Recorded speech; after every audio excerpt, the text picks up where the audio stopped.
जिसका मन अंधकार में है वो पोर्न देख रहे हैं, जिसका मन अंधकार में है वो हस्तमैथुन कर रहे हैं। इतना एडिक्ट हो जाएगा उसको छोड़ ही नहीं पाएगा। लड़का लड़के से शादी करना चाहता है, करने दो, खुशी मिल रही, हाँ करने दो। और भारत में 95% युवा डिप्रेशन में कर रहे हैं।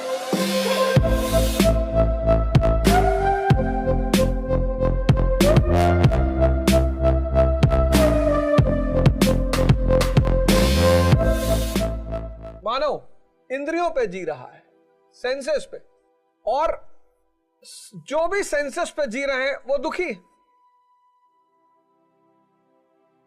जो भी सेंसेस पे जी रहे हैं वो दुखी है। उसकी वजह ये मन और सेंस, मन और इंद्रियां ये अंधी है, कभी भरती ही नहीं। एक बड़ा फेमस खलीफा हुआ इब्राहिम, बहुत फेमस इब्राहिम। उसके समय में एक बहुत फेमस सूफी संत थे जुनैद। मुसलमानों को अपने सूफियों के इतिहास पर एक बार जाना चाहिए। इस्लाम जो भी फैला वो सूफियों की वजह से फैला। सिर्फ सूफी, जो सूफियों का इस्लाम है वो यही परिवर्तन वाला इस्लाम है। काफिर से मुसलमान, साधना का इस्लाम है, तपस्या का इस्लाम है। क्योंकि बिना तपस्या के, बिना तापमान के कुछ भी बदलेगा ही नहीं। मेरे बड़े सारे मित्र हैं, खुश हैं वो कि जन्नत जा रहे हैं। मैं भी खुश हूं कि अच्छी बात है यार, जा रहे हो तो इससे अच्छी बात क्या हो सकती। तो जल्दी चले आओ, जब जन्नत में इतनी सारी सुविधाएं हैं तो यहां क्या कर रहे हो। तो आपको पता है कि आपका फाइनल घर फला जगह है, वहां सारी सुविधाएं, जाओ। ऐसे कोई नहीं पहुंचता जन्नत, बहुत तपस्या करनी पड़ती, साधना करनी पड़ती है उसकी। तो इब्राहिम जुनैद के पास गया, कहा गुरुजी आप झोपड़ी में रहते हो, मस्त रहते हो, और मैं महल में रहता हूं और दुखी रहता हूं, कैसे। बोले यार जवाब तो मैं तुम्हें दे दूं, लेकिन शर्त है। पुरोहित यजमान से कभी शर्त नहीं रखता, क्योंकि माया लेता है ना, लेकिन संत यजमान के सामने शर्त रखते हैं कि शर्त है। इब्राहिम ने कहा मान ली शर्त, बताओ क्या शर्त है। बोले कल सुबह आ जाना, एक जगह चलेंगे, लेकिन जो भी मैं तुमसे करने के लिए कहूंगा करते रहना, क्रॉस क्वेश्चन मत करना। इब्राहिम ने कहा जी नहीं करूंगा।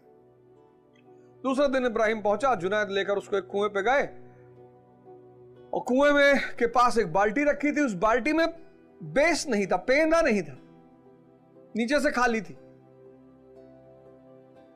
और एक बाल्टी कुएं पे लटकी हुई थी रस्सी के साथ। तो जुनैद ने कहा ये दूसरी वाली बाल्टी भरो। अब इब्राहिम चूंकि वादा कर चुका था क्रॉस क्वेश्चन नहीं करेगा, उसने कहा अच्छा, और गुरुजी कह रहे हैं तो कुछ मतलब ही होगा। तो उसने उठा के बाल्टी भर के उस बिना पेंदे की बाल्टी में डालना शुरू किया, और जैसे पानी डाले सब बह जाए, जैसे पानी डाले सब बह जाए।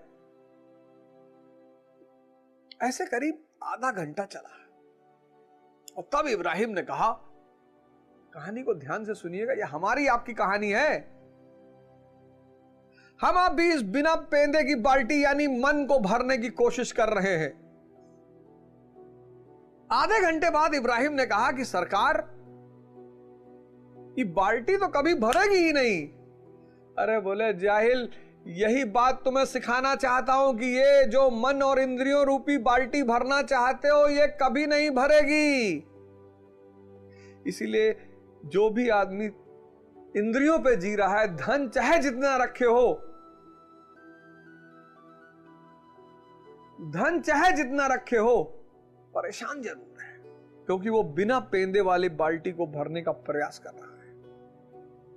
दूसरी तरफ चैतन्य, कॉन्शियस, इसका स्वरूप है सत, सत्य नहीं सत, सत चित आनंद। तो यहां आप कबीर को देखोगे मस्त, लेकिन यहां यहां आप राकेश झुंझुनवाला जी को देखोगे, परेशान, बीमार तो बेचारे रहे नहीं, कई सारी बीमारियों से ग्रसित, 40,000 करोड़ के मालिक, आकाशा एयरलाइंस चलाया मरने से पहले।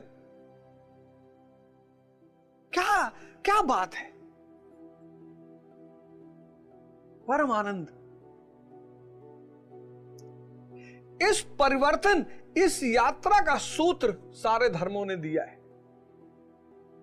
बाइबल ने दिया, कुरान ने दिया, वेद ने दिया, गीता ने दिया, आदि ग्रंथ ने दिया, जागृत पुरुषों द्वारा ये कहे गए, इसलिए इनको वेद कहा गया कि चैतन्य ने कहा इसे।